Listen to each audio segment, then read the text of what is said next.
Not sure what that's for.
And plug this into an adapter to charge.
So what I love about this is that it's chargeable by USB and not batteries, because vacuums tear up batteries. And as you can see, it's perfect. I don't know if you can see all the crumbs for my son's breakfast.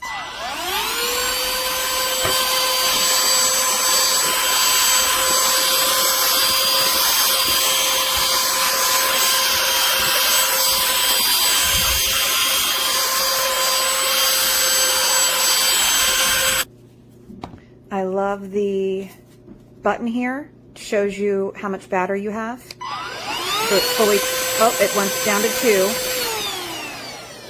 can see it fills up. There is where you empty it. The only thing that I would change would be you have to take this attachment off. You have to take the attachment off to put it in the stand that it comes with. And then these go on. Unfortunately, I can't get this piece to stay on. This piece right here. It just sort of slides. It just doesn't stay. So you can see it sort of just pops right off too easily. But see, and I feel like that button should make it stay more. But overall, very good product so far.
Turn it on.